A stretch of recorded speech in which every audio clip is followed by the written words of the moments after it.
Welcome sa ating podcast. Ito ang JCA Law After Office. Ito ang programang naghahatid sa inyo ng mga impormasyong may kaugnayan sa immigration at iba pa. Siyempre, kasama pa rin natin si Attorney Jake Aguilar, isang magaling na immigration lawyer dito sa Canada. At ako naman po si Josephine Bacani. Ngayong araw na ito, pag-uusapan natin, Sir Jake, itong mga reklamo ng mga clients natin, no? OWP.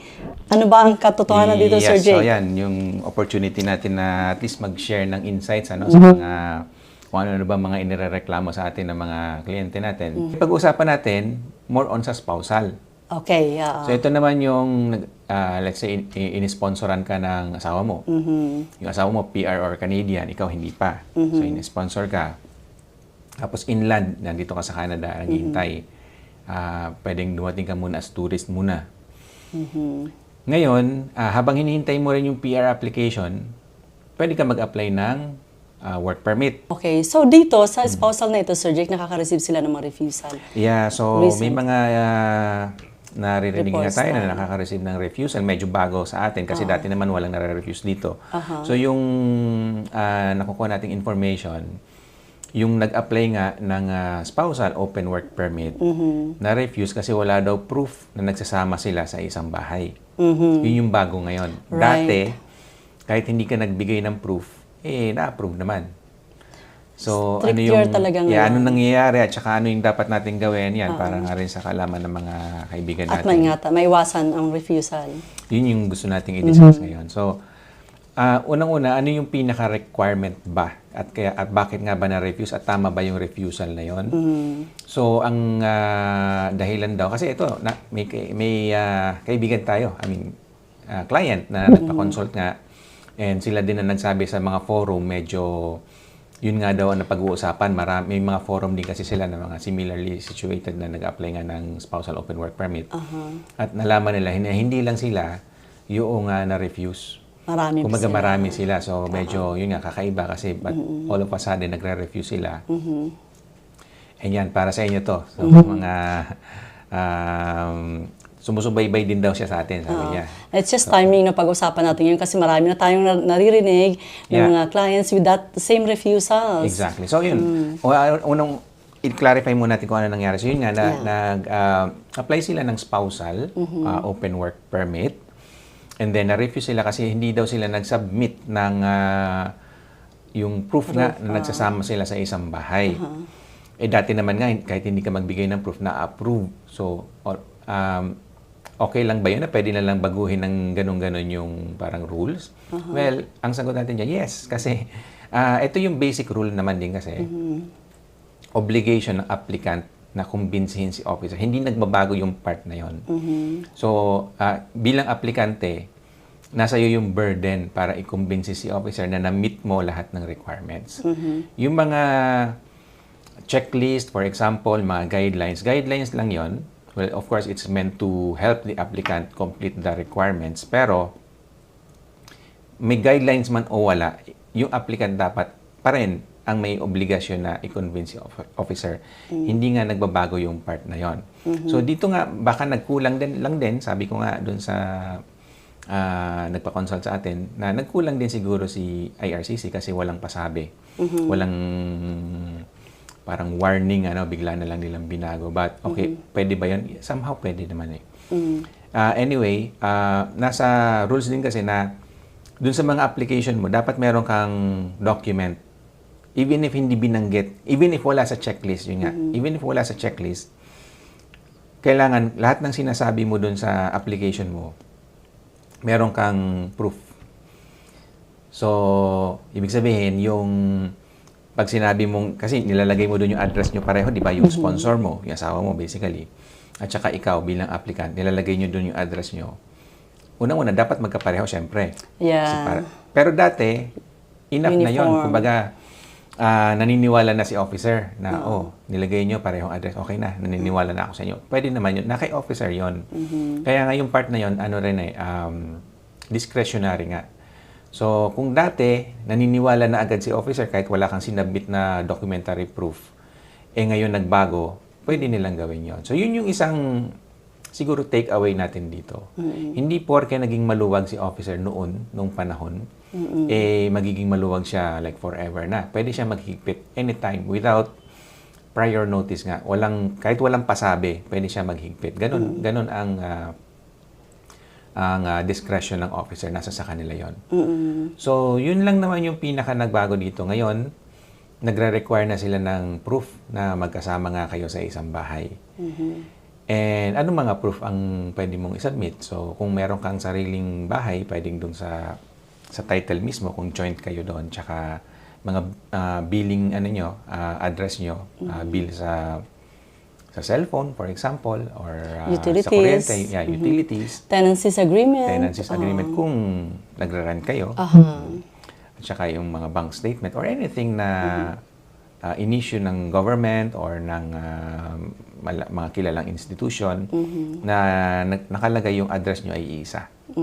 So, yun lang naman yung proof. At yun nga, ngayon, hinahanap na nila yun. Hinahanap na ng officer.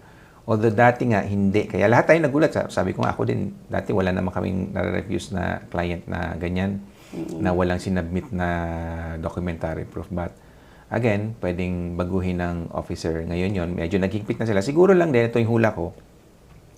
Nakahuli rin siguro sila. Siguro sa pagpaprocess nila. One time, nag-check siguro sila. Nalaman nila, nilagay lang yung address pareho. Yung pala, hindi naman magkasama. So, nalaman na siguro, ito again, nanghuhula lang tayo.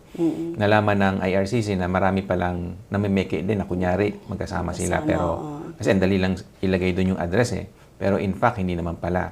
So, kung hindi nga sila nagsasama, hindi sila eligible. Hindi nila na-meet yung requirements. So, ngayon, naghihigpit na si officer nga na kailangan mo na ngayon magbigay ng proof. So, yun lang naman. Yun yung pinaka-summary ng natin. Pwede natin siyang i-organize, Sir Jake, no, sa itong levels plan nila na ito for 2026 and 2028. Talagang pinapababa na nila ang mga population dito sa Canada. Kasama na rin yan. Pwede nating iugnay yun doon na isa yan sa paraan nila para bawasan. Pero tingin ko hindi naman masyado kasi andito pa rin naman sila eh. At saka they can always reapply. So yun lang din. So pwede ba mag-reapply? Of course, pwede naman. Apply kayo ulit. This time around, kumpletuhin nyo na yung requirements nyo. Right. Na-mention mo kayo na, Sir Jake, itong mga guidelines nga na provided ng IRCC. Saan, magkaiba ba ang nakalagay sa polisiya or yung sa requirement ng IRCC sa kanilang portal?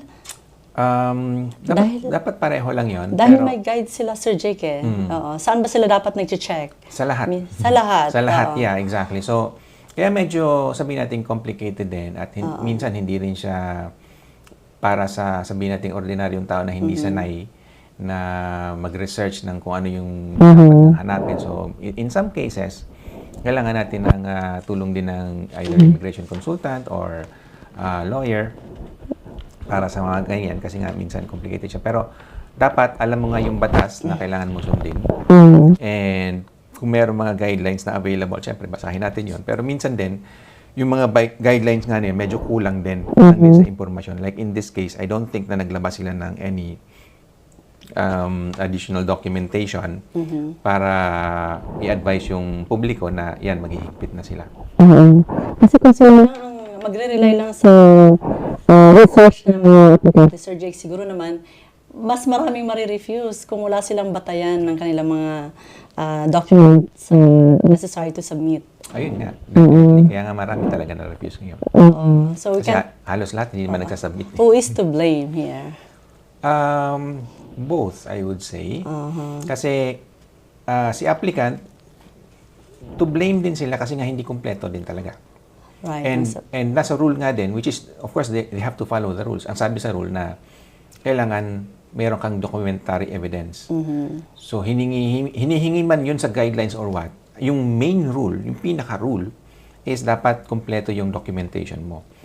Kasi si officer, parang hindi siya kikilos ba para makumbinsi yung sarili niya na kumpleto yung submission mo. So, it's up to the applicant para kumpletuhin yung application niya. Burden ni applicant yon. So, on one hand, kasalanan niya yun, ni applicant. Nagkulang siya eh. On the other hand, kasalanan din ng government I would say, yung IRCC, kasi hindi sila naglabas ng Updates. o ng guidelines para matulungan yung mga ganyang klaseng applicant. Alam na nila na maraming hindi naman sumusunod nga doon. Alam naman nila yon. Pero on the one hand, pwede rin nila kasing sabihin hindi, dapat alam nyo yan. Which is, tama naman din sila pag sinabi nila yon. Kasi, yun yung rule eh. Again, yun yung rule. Kailangan natin sumunod sa rule.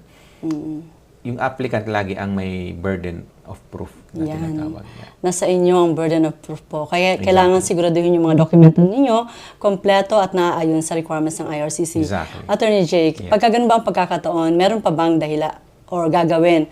For example, kayo nasa immigration field, ano pa dapat yung aapila ba kayo, Sir Jake, sa mga refusal na ganito? Yung ganun, hindi na naapila yon. At kahit mag-apila ka, malamang ma-refuse din yon.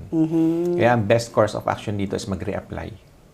Kahit nandito sa loob ng Canada? Kahit nandito sa loob ng Canada. Tsaka yun nga, yung mga na-refuse dyan, hindi naman ibig sabihin wala na silang status. Depende, case to case eh. So yung iba may status, yung iba wala. Pero kung nawalan man ng status, meron pa namang 90 days para ma-restore. So pwede pa rin. So I would say nga, medyo maliit lang na bagay yung aberya. Kasi you just have to reapply, that's it. And next time naman, pag nag-reapply ka at kinumpleto mo na yung documents mo, malamang ma-approve ka na. Reapply for the same open work permit, Sir Jake. Open work permit. Kumbaga, kumpletuhin mo lang this time. Dati wala kang proof nga na you live in the same address. O didagdag mo lang yun, next time siguraduhin mo meron ka ng proof. That's all you have to do. So, anong dapat ang gagawin nila, Sir Jake, to prepare those documents? Yun lang, magdagdag sila nung proof na yun na nabanggit natin kanina. Either lease agreement, or yung title, or yung bill, yung address, billing address, bank statement, etc. Kailangan ba nilang inotaryo yun, Sir Jake? Kasi may mga client ang tatanong, yung ba mga proof nila ay dapat daw nakanotaryo ba daw? So, hindi Not necessarily. Okay. Not necessarily. Ayun, meeting the deadline, Sir Jake, you're saying earlier, 90 days from receipt of the refusal, ay dapat naayos na nila ang kanilang status. Pwede magpa-restore. Yun yung restoration After the refusal. period. If wala silang status at the time nung na-refuse sila. So, dun magka-count yun, dun sa point na nawalan sila ng status. Pero itong refusal kasi, it doesn't mean na wawalan ka ng status, di ba? Depende rin kasi kung, halimbawa, may visitor record ka naman, tapos valid pa yung visitor record mo, tapos na-refuse itong application mo, di okay lang, may status ka pa, visitor ka pa rin naman eh. Kung valid pa yung visitor record mo. Doesn't matter kung days na lang ang natitira. Basta may status pa rin. Basta may status pa rin, yeah. You can always reapply. So, akala ko ang effectivity noon, pag na-refuse ka 2 days, Sir Jake, yun yung mga naka-maintain status. Di ba yun? Okay. Ibang situation yun. Yun yung, let's say, naka-visitor ka. Then, nag-apply ka nung spousal open work permit. And then, habang naghihintay ka nung result nung spousal open work permit na application, nag-expire na yung visitor record mo and hindi mo na in-extend. So, naka-maintain status ka. Maintain status, yes. Okay. Kung na-refuse yun, dun ka mawawalan ng status. Dun sa araw na na-refuse yung application mo for spousal open work permit. So, kung ganun na sitwasyon mo, you have 90 days from that. Okay, so that makes that pero yun, problem hindi clear lahat na. ganun kasi. Yung iba kasi, in-extend nila yung visitor record nila, which I would say it's a good practice, it's a good idea. Kasi nga yung mga spousal open work permit, mas mataas yung requirement nun. Hindi tayo makasiguro. Yun nga, minsan nagkakamali din tayo. So huwag tayo masyadong umasa sa mga ganun. It's better na i-extend nyo pa rin yung visitor record nyo. Kasi yun, madali lang yun eh. Okay. Now, going back to that, sir, yung isyong parehong, pwede sila mag-apply ng visitor record and then yung restoration. Can they possibly apply both? Para manigurado tayo kung Exactly, yeah. In some cases, yun yung nire-recommend natin. So, both pwede? So, both pwede. Like, the same time? Yes. Which one comes first, no? Yeah. So, wala namang conflict doon. You can have both. And yun nga din, ang purpose doon, para ma-refuse man yung isa, yung mas mahirap, usually yung work permit, is meron ka pa rin other status as a visitor. So, in some cases, yun yung nire-recommend natin. Pero, kanya-kanyang desisyon na yan, kasi, yun nga, magiging doble yung gastos nyo. The gastos mo, the time. May mga pros and cons yan, definitely. Yeah. And by the way, sa spousal pala ito para ma-clarify natin. Yung pag-apply kasi ng work permit, dapat meron kang status nun. Okay. So, hindi ka pwedeng out of status nun eh. Aha. So yun yung medyo tricky. So, kaya in that case, baka, pwede nating i-recommend na dalawang application nyo. Meron kayong visitor record, extension, tsaka meron kayong spousal open work permit. Para ma-refuse man yung open work permit nga, meron ka pa rin visitor na status. Kasi kailangan mo yung status na yun para mag-apply ng work permit. Kasi isa yun sa requirement hindi ka pwedeng out of status as mag-apply ka ng work permit unless na nakakuha ka na ng eligibility. Medyo lumalawak yung discussion natin. Pero kung in-sponsor ka kasi sa as a spouse, di ba? Either common law or married spouse. Kung may status ka, ang kailangan mo lang yung AOR, Acknowledgement of Receipt. Pero kung wala kang status, kailangan mo ng eligibility. Mas mahaba pa yun, mas matagal yun. So, kung nasa AOR ka pa lang, better i-maintain mo yung status mo kasi otherwise, hindi ka makaka-apply ng spousal open work permit. Mahirap bang paano pasok pala na Sir Jake? So, mahirap ka, for example, asawa niya. Tapos, in-invite niya dito yung, anong status na tawag doon? Visitor lang muna. Visitor lang muna. So, para lang makarating dito, visitor lang muna. How about the children, Sir Jake? Visitor din. Yeah, or study permit in some cases. Magkakapareho ba ang mga validity nun, Sir Jake? Sayang isa, expiring in 2. Pare-pareho ba? Usually, pare-pareho. Pinag-iisa na lang. Pero not necessarily, yun lang masasabi natin dyan. Hindi kailangang pantay-pantay sila. Pwedeng magkakaiba. Kasi yung mga application naman yan, per person naman talaga yan. Walang application na blanket na ito para sa inyong lahat ito. Walang ganon. So, bawat application, bawat permit, bawat status is individual. Individual level siya. So, kasi iniisip kasi ng ibang mga clients, Sir Jake, para daw makatipid, gusto nilang sabay-sabay na i-apply. May valid permit pa yung iba. Pwede naman yun. Pwedeng sabay-sabay. And in some cases nga, ini-evaluate siya ng officer as a whole. Pero yung permits niyan is individual. Individual yung permits. Saka yung duration, it can be different from each other. It can. So, I'm not saying it should always be different, but pwedeng magkapareho, pwedeng magkaiba. Ang approval niyan is individual. Eto naman, Sir Jake, pwede ba silang, for example, naka-open work permit sila, Sir Jake, maghahanap sila ngayon ng mga LAMIA ba or job offer para makip yung status nila? Open work permit? Hindi na kailangan ng LAMIA doon. So, naka-open work permit siya. Sa close yun yung advantage ng spousal open work permit. Pag na-approve yun, hindi mo na kailangan ng LAMIA. You can work for any employer. Pero for example, wala pa siyang SOWP, Sir Jake. Pwede ba siyang maghanap na ng trabaho? Say, may employer na willing to give... Pwede. Bakit hindi? Pwede. Okay. Pwede naman. Kung meron siyang employer na may LAMIA, pwede naman. Habang naghahantay ng SOWP, Sir Jake, no? O kahit hindi naantayin, basta pag may na-offer na job. Kung nakasalang na yung SOWP, parang kung ako yun, hintayin nyo na lang yun. Ganun din naman. Kasi mag-apply ka ng closed work permit, ganun din naman. Matagal din ang processing nun. So baka mauna pa yung spousal open work permit. Sayang lang yung in-apply mo dun sa closed work permit na mas mababang uri kasi mas maraming restriction yun eh. So better wait for your spousal open work permit. Ayan, sana naniliwanagan kayo, no? Lalo pa yung sa mga may isyong sponsorship na ganito at nare-refuse nga ng IRCC dahil sa kakulangan ng dokumentong isinasubmit sa IRCC, Sir Jake. Any final words? So yung takeaway natin, main takeaway natin sa usapan natin, maging maingat sa application natin. And alamin lahat ng rules and yung isang basic rule nga, yung application natin dapat may mga supporting documents. Hinihingi man o hindi, dapat mayroon. Okay, so what I mean is, nasa checklist man yun o hindi, actually dapat mayroon. So, wag nating asahan na si officer, maniniwala agad siya sa kung ano man sabihin natin dun sa form. Kasi form lang yun eh. So, kahit ano pwede mong ilagay dun, di ba? So, kay officer, na dapat makumbinsi siya na lahat ng nilagay mo dun is tama. So para makumbinsi si officer, di ba, mag-submit ka ng mga proof, documentary evidence. So yun yung pinaka-takeaway natin. Ayan, sana may natutunan na naman kayo ngayong araw na ito sa aming episode. Hinggil nga dyan sa mga na-refuse ng mga sponsorship, no? Attorney Jake, maraming salamat. Matagal-tagal din tayong nagkasama sa podcast. Nagbakasyon tayo ng konti. Extended ang vacation. Extended. Maraming salamat, Attorney Jake, at maraming salamat sa mga viewers namin patuloy pong sumusubaybay sa aming programa. Hanggang sa susunod po, ako si Josephine Bacani. Until next time. Okay.